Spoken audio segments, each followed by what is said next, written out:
दोस्तों, अगर आप भी मेरी तरह सऊदी अरब में इलेक्ट्रिशियन के तौर पर काम करना चाहते हैं या आप आउट ऑफ कंट्री किसी भी मुल्क में किसी भी कंपनी में इलेक्ट्रिशियन के तौर पर काम करना चाहते हैं तो आज की वीडियो में मैं आपको ऐसे प्रैक्टिकल टेस्ट के बारे में बताऊंगा जिसमें 80% जो इलेक्ट्रिशियन है वो फेल हो जाते हैं। 50% इसलिए फेल हो जाते हैं कि वो इंटरव्यू की तैयारी करके आते हैं, प्रैक्टिकल की तैयारी ही नहीं करके आते। और बाकी 30% इलेक्ट्रिशियन इसलिए फेल हो जाते हैं कि वो ये वाले कनेक्शन तो कर लेते हैं जो उनको दिए जाते हैं, मगर उनको करने में वो टाइम बहुत ज्यादा लगा देते हैं। और कंपनी ये वाले कनेक्शन इसलिए करवाती है ताकि उसको मालूम हो सके कि आपको अपने काम के बारे में कितना नॉलेज है, आप कितने स्किलफुल हैं। दोस्तों, इस प्रैक्टिकल टेस्ट के दौरान जो आपको सिचुएशन दी जाती है वो ये दी जाती है कि ये दोनों लैंपों के सेंटर में एक दीवार है।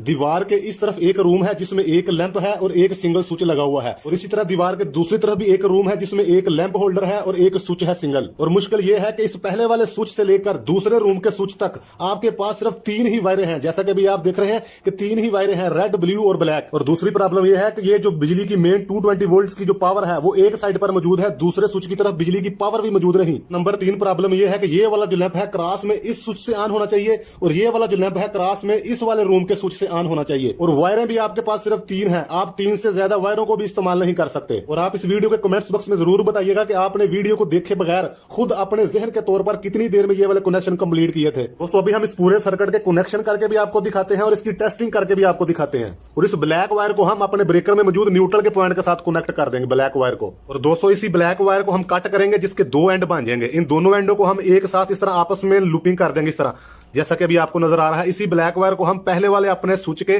पहले टर्मिनल पर कनेक्ट कर देंगे, पहले पॉइंट पर, जबकि इसका दूसरा पॉइंट अभी बाकी है। और इसी ब्लैक वायर को अपने होल्डर के साथ कनेक्ट करने के लिए इस ब्लैक वायर को हम कट कर देंगे इस तरह। तो इस ब्लैक वायर को कट करने के बाद इसके ये जो दोनों एंड है इनको अलग-अलग इन दोनों पॉइंटों पर कनेक्ट कर देंगे, अपने होल्डर के दोनों पॉइंटों पर। और इसी ब्लैक वायर को हम अपने दूसरे स्विच के किसी भी एक पॉइंट के साथ कनेक्ट कर देंगे हाफ के तौर पर, यानी ये लैंप की वायर बन चुकी है। अब अभी हम इस सर्किट की 2 नंबर वायर यानी रेड वायर के कनेक्शन करेंगे।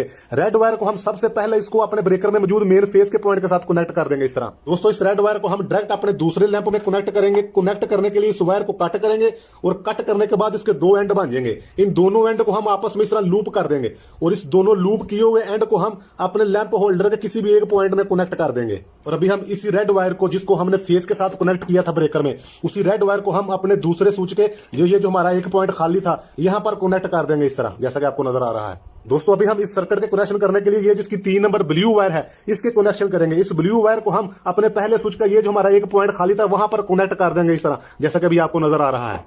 और इसी ब्लू वायर के दूसरे एंड को हम अपने दूसरे लैंप का ये जो हमारा एक पॉइंट खाली था यहां पर कनेक्ट कर देंगे इस तरह। ये जो बाकी ब्लू वायर है ये भी फारग है, इसको भी साइड पे कर दें। दोस्तों, अभी हम टेस्टिंग के लिए ब्रेकर में मौजूद बिजली की पावर को ऑन कर देते हैं। जैसा कि अभी आप देख रहे हैं हमारे ये दोनों स्विच हैं ऑफ की पोजीशन पर है। जैसा कि हमने पहले बताया था कि सिर्फ 3 वायरों का इस्तेमाल करते हुए ये वाला लैंप यहां से कनेक्ट होना चाहिए और ये वाला लैंप इस स्विच से कंट्रोल होना चाहिए। जैसा कि अभी आप देख रहे हैं ये वाला हमारा लैंप जो है इस रूम से ऑन होगा और इधर से ही ऑफ होगा, और ये वाला जो लैंप है दूसरे रूम से ऑन भी होगा और ऑफ भी होगा। और आप इन दोनों लैंपों को एक साथ ऑन भी कर सकते हैं और एक साथ ऑफ भी कर सकते हैं। और दोस्तों, इसके अलावा आप सऊदी अरब में इलेक्ट्रिशियन के तौर पर कितने अक़साम के वीजे होते हैं और किस किस्म के वीजे पर आपको आना चाहिए, अगर आप ये भी जानना चाहते हैं तो कमेंट्स में जरूर बताइएगा।